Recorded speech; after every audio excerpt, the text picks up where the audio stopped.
fois le sel de la terre, où on prétend que notre régime politique, nommé démocratique, qu'on trouve de mieux dans toute l'histoire de la planète aujourd'hui et pour toujours.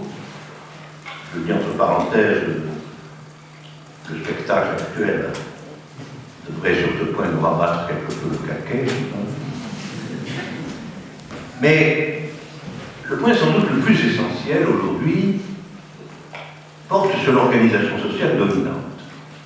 L'organisation sociale dominante, d'autant plus dominante qu'elle s'est, à vrai dire, emparée aujourd'hui de la totalité de l'aventure humaine, de la totalité de l'espace mondial. Elle s'appelle le capitalisme, un nom, et elle organise des formes monstrueuses d'inégalité et donc d'altérité à l'intérieur de l'unité de principe de l'espèce humaine qu'elle peut très bien par ailleurs revendiquer. Alors, il y a là-dessus des statistiques bien connues que je répète souvent, mais parce qu'il faut les connaître. En réalité, on peut résumer ça en une phrase. Une oligarchie mondiale très restreinte laisse aujourd'hui pratiquement en dehors de la possibilité de simple survie des milliards d'êtres humains qui errent dans le monde à la recherche d'un lieu où travailler, nourrir une famille, etc. Alors peut-être que là se joue le fait que l'humanité n'est qu'au tout début de son existence historique à proprement parler. Entendons par là que se joue le fait qu'en réalité, son organisation dominante au niveau de la socialité, au niveau de ce qu'est l'humanité pratique, l'humanité réelle, est encore extrêmement faible. C'est-à-dire qu'il n'a pas encore été réalisé que l'humanité, dans ce qu'elle produit, fait et organise, soit en quelque manière à la hauteur de son unité principielle. On peut le dire comme ça. Et que, peut-être, l'existence historique de l'humanité consisterait, à la fin des fins, à tenter de réaliser ou d'expérimenter sous diverses formes des figures d'existence collective qui seraient à la hauteur du principe de son unité fondamentale. Peut-être sommes-nous simplement dans des étapes tâtonnantes et encore approximatives de ce projet. Sartre a dit une fois que si l'humanité s'avérait incapable de réaliser le communisme, c'est l'époque où on utilisait ce mot innocemment, je veux dire, si elle n'était pas capable de réaliser le communisme, alors elle n'aurait pas eu beaucoup plus d'intérêt que les fourmis. Alors on voit bien ce qu'il voulait dire, que l'économie hiérarchique des fourmis est connue comme un modèle d'organisation. Il voulait dire que si on surplombe l'histoire de l'humanité avec l'idée qu'au fond, l'humanité devrait et pourrait produire une organisation sociale à la hauteur de son unité fondamentale, et à produire une affirmation consciente d'elle-même comme espèce unifiée, alors l'échec total de cette entreprise renverrait au fond l'humanité à une figure animale parmi les autres. Il y a une figure animale qui continue à être sous la loi de la lutte pour la survie, de la concurrence des individus et de la victoire des plus forts. Alors, disons-le autrement, on peut penser qu'il est certain qu'il doit y avoir, qu'il faut qu'il y ait, dans les siècles en cours, une échelle que nous ne pouvons pas déterminer, au fond, une seconde révolution après la révolution néolithique. Voilà. Une révolution qui serait à la hauteur de la révolution néolithique, mais dans l'ordre propre de l'organisation immanente, en quelque sorte, de la société.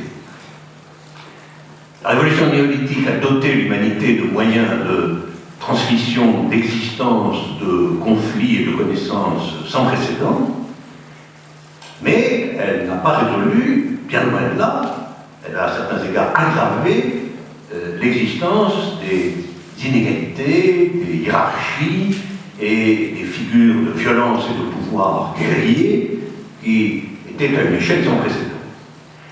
Cette seconde révolution, donc, elle restituerait, on l'a défini ici de manière très générale, non pas à un niveau pré-politique, si je puis dire, cette révolution restituerait à l'unité de l'humanité, unité indubitable, le pouvoir sur son propre destin.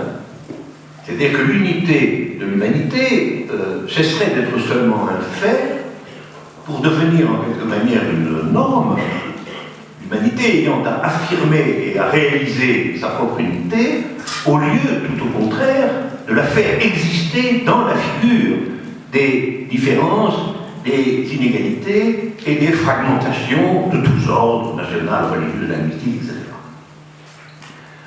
Au fond, une révolution qui liquiderait le motif, à vrai dire criminel au regard de l'unité de l'humanité, de l'inégalité des richesses et des modes de vie.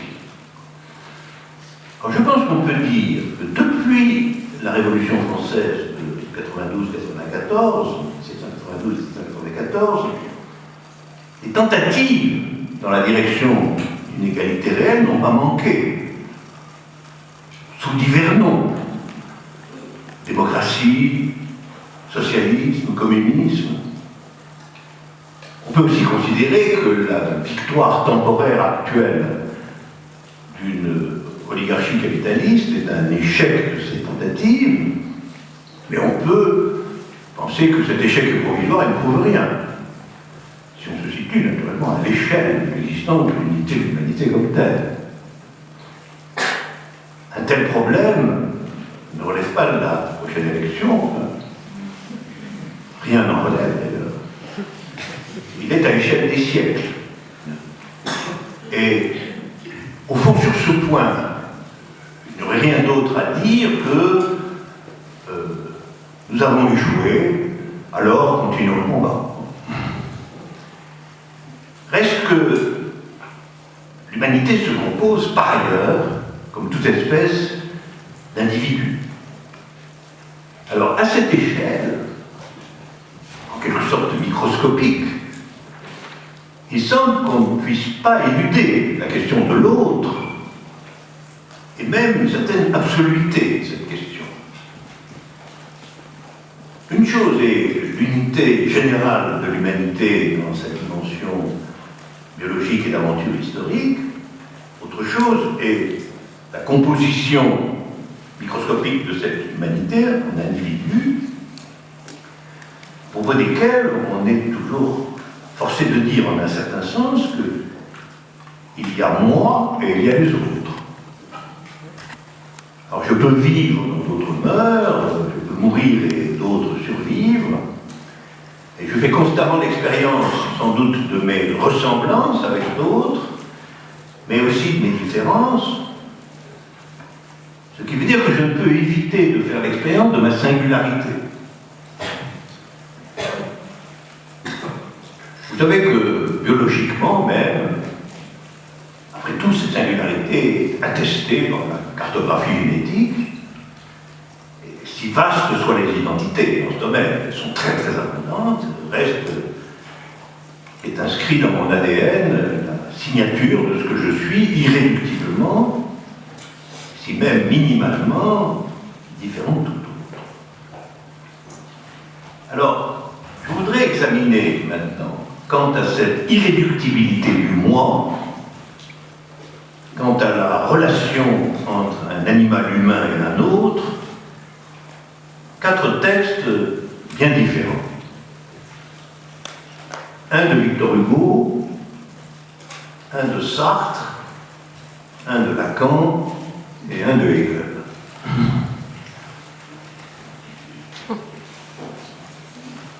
Alors, je commence par Hugo, parce qu'il me permet d'enchaîner assez synthétiquement sur justement la notion d'unité de l'humanité dont je suis parti. C'est un texte extrêmement connu de l'introduction des contemplations, dont vous connaissez tous, je rappelle.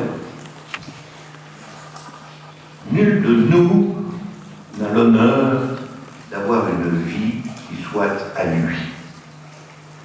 Ma vie est la vôtre, votre vie est la mienne, vous vivez ce que je vis. La destinée Prenez donc ce miroir et regardez-vous-y. On se plaint quelquefois des écrivains qui disent « moi ». Parlez-nous de nous, leur crie-t-on.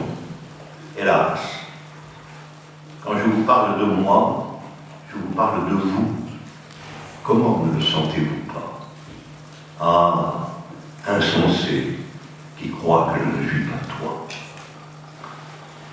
Là, Hugo, sa rhétorique admirable, convoque la thèse selon laquelle, en réalité, l'identité du destin de l'humanité est aussi reflétée dans la relation entre le moi et l'autre. On pourrait dire que le poète, à la différence justement du biologiste ou du savant, le poète perçoit, avec sa lunette langagière spécifique, que l'unité de l'humanité est reflétée, d'une certaine manière, dans l'identité profonde de la vie humaine, quelle que soit la particularité de celle-ci. Alors, on pourrait appeler cette vision la vision empathique de l'autre, à savoir le fait qu'en toute vie humaine, je reconnais une identité profonde avec la mienne, identité qui reflète au niveau microscopique l'identité générale, générique, peut-on dire, de l'humanité dans son ensemble.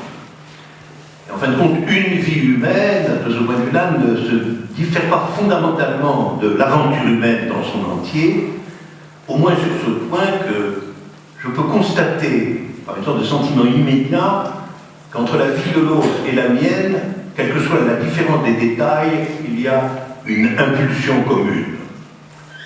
Alors le mot-clé ici, c'est le mot « vie ».